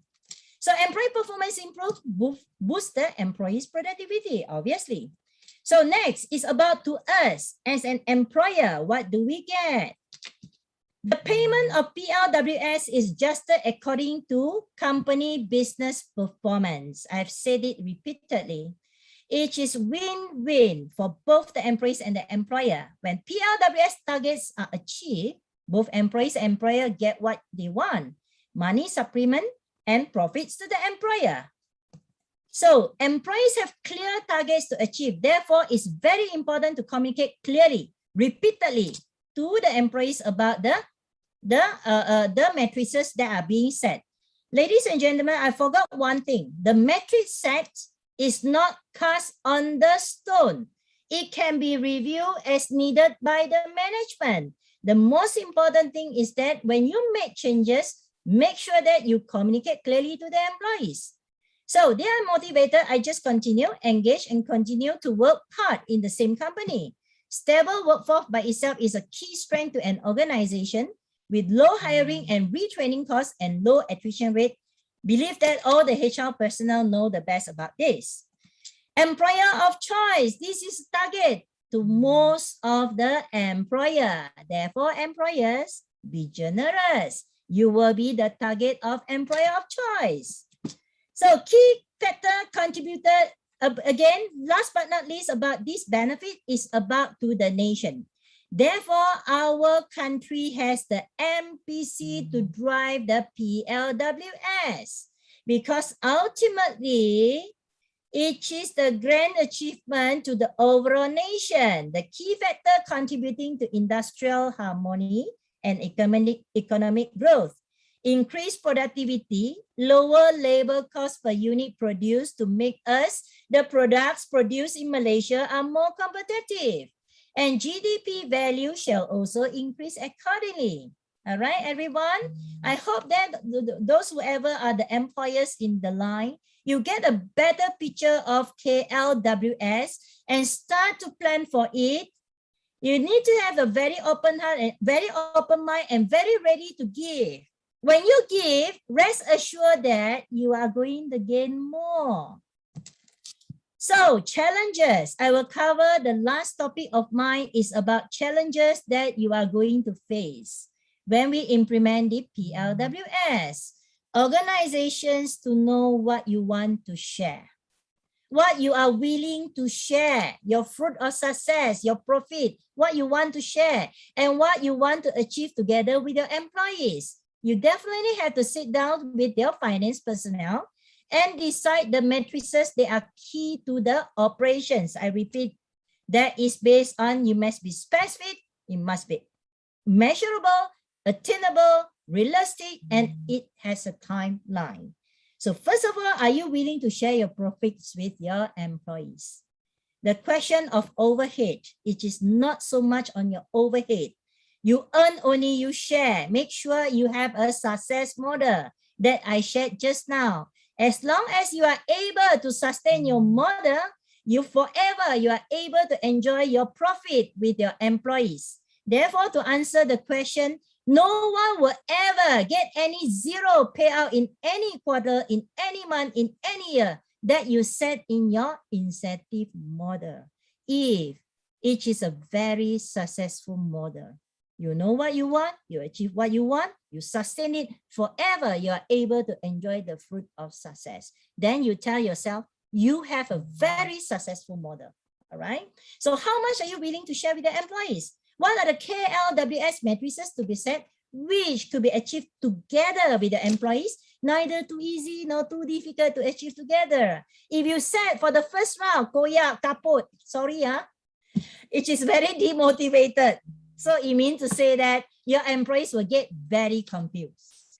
What are the PLWS eligibility and distribution criteria if you like to have a similar model like us? If you are not to complicate your achievement and sharing, maybe you just have the sharing together 500 to every single employees. If let's say you are able to achieve the sales revenue of so much and so much, a simple one is also a very good QVWS, right? So who are to distribute the QVWS? You may decide, give to the supervisor, section manager, department manager, or who? So, and also, what is any variation of PLWS payout among the employees? You decide. There's no such best model available in anywhere, right? Challenge number 2, to build or create an assignment, commitment, care about QVWS achievement about employees. It is a generic sentence, sound very interesting, sound very easy. Yet, ladies and gentlemen, it's really, you need to pay in a lot of hard work. When we educate something on someone, it really takes time. Therefore, I put it as a challenge. To keep cascading the PLWS awareness among your employees, make them aware of the target matrices to achieve. Have them to pay attention to the matrices which are related to their job efficiency. Your supervisor to play the key communication role, and they are the key drivers to achieve the matrices. When, for example, we talk about the on-time delivery, they are the drivers, right? So also remember to include your new hires in the communication. Not like just juggle the existing one. You have keep on adding on new people. Then you will dilute your understanding among the workers across time. Therefore, remember, communication is consistent. And last but not least, the challenge number 3, to make sure that your employees taste the fruit of PLWS when you kickstart it for the first month or the first quarter, as I shared just now. Or else it's demotivating, it's very confusing. What you announce is not getting, then it will become a it will become a disaster, I would say, right? So thus, hanging the right types of carrot at the right height with the right size of carrot is essentially important, right? So this is our fruit of success. We participated in the PLWS on the 2019. There is a Human Resource Ministry Award on PLWS on the 9 and 10 October, 2 days at the Sunway Putra Hotel. They got 2 parts. First part is is about the write-up. We submitted a very thick write-up, tell about the story of success in Samina, as what I shared a few with you just now. Then the second part of it is the live presentation. Out of, if I remember correctly, around 80 companies participated. 15 companies are being shortlisted to the final as a finalist, and Samina is one of them. And subsequently, we become the champion. And KPJ, if I'm not mistaken, become the Knight Johan. Yeah, they have a very good PLWS model as shared by Dr. Sugumaran just now. These are the judges. The left-hand corner is, they are the 5 judges to judge. I believe that Dr. Bala is one of the judges and he is on the line. He asked a question just now, right? So during that time, the Human Resource Minister is M. Kulasegaran. So we implement PLWS extraordinary. As I shared, it's not only PLWS. We have many more fixed allowances, as I shared with you some examples just now. And we also indeed answer the eSPO and on the as early as February 2021. And Samina, we obtained the Samina SCI system certificate recognition. And to be honest, you need to be honest to answer the question. You have, you say you have. You don't, you say you don't. And there is a room for improvement for us. Okay, everyone? That's all about my sharing. Q&A, everyone. Thank you. Okay, thank you, Dr. May. I think you have shared a very comprehensive presentation and very attractive and very influential. And some of the participants were asking, is there any vacancy in Samina due to the benefits? I think I would ask the same questions too. So looking at the way to drop a CV.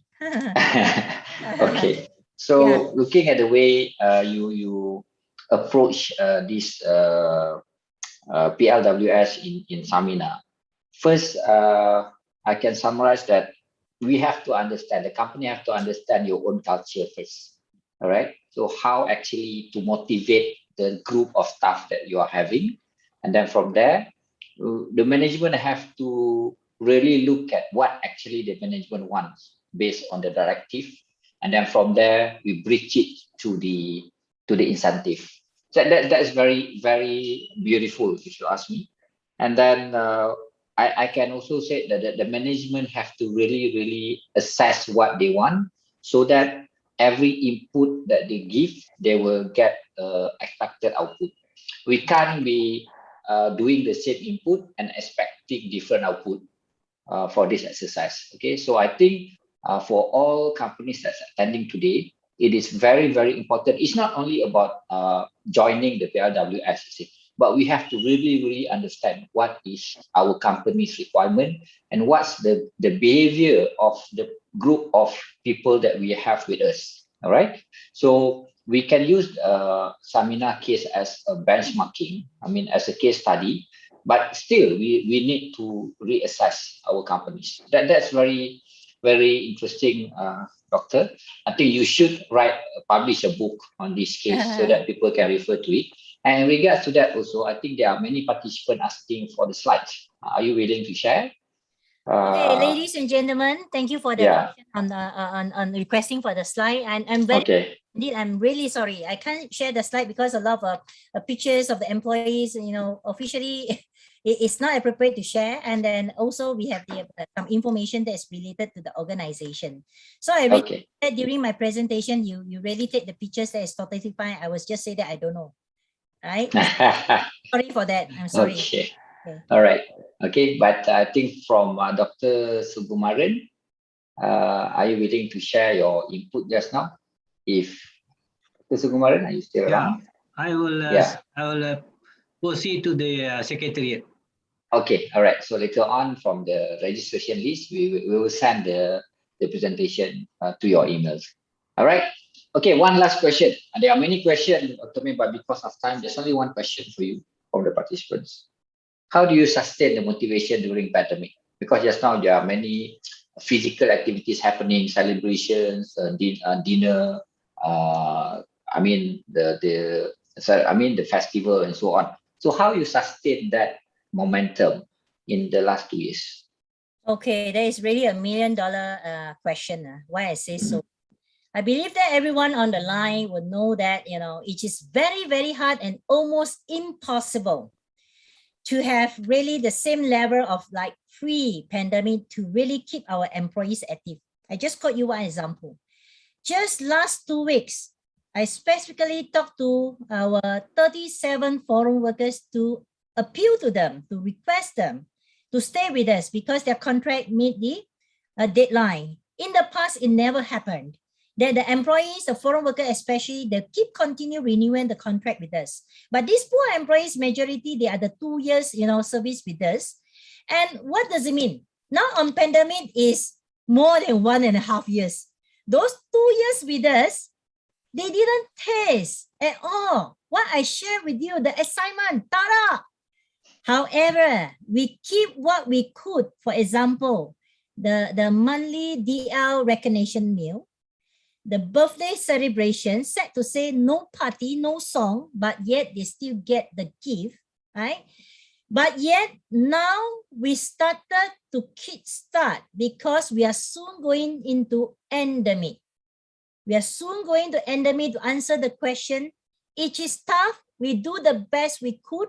We select from the long list of the employee engagement activities, at least we have at least 60 of them. We select from there what we can do, what we cannot do, go by the MOH SOP. So we left with very minimum, the Employee Children Academy Award, for example. Okay. So now the coming is the virtual walk and virtual run. So the talent show, virtual talent show, we can go into that. To answer to that, it is very challenging. We can only do the best we could. Thank you. Okay. All right. Thanks, Dr. May. I think you have a culture of your employees can't wait for this pandemic to over because they want to come back to work and enjoy whatever things that you have set up in the company. That's very good. You see? I think the same thing should be implemented in the universities also. All right. So that they have that eagerness to come back to the university and continue the study. All right. So thank you very much, Dr. May. Thank you very much. I really appreciate that sharing. I think all of the participants also have the same feeling. All right. So thank you again. Can you have Dr. Sukumaran to be back on screen? Dr. Sukumaran. So thank you very much for both speakers for sharing. One from the concept of the PWS, and another speaker is from the real implementation of PLWS in the organizations. All right, so that's all for now. Okay, thank you all participants. Thank you all the representative from MITI for attending these sessions, and also from all the SMEs and companies and all other government agencies. I can see that more than 50. I think just now the highest is about 70 participants. But after that, maybe due to the timing, some of them have quit the sessions. All right. So thank you very much again. All right. Thank you very much. So, thank you. okay. Thank you for the invitation to the MPC. All right. Thank you everybody for the All right. Thank you participation. also. Thank you. Bye bye. Thank you. All right, Bye. Dr. All the best Suriati. for the All right. PLWS implementation. All the best. Okay. All right. Bye. All the best. All Okay. right. Bye bye. Thank you, Sukri. Yeah. Thank you. Bye. Bye. Thanks, Thank you, Dr. Dr. Sukumaran. Sukumaran. Thanks, Bye Dr. bye. May. Thank you, Bye. Doctor. Bye. Bye. Bye.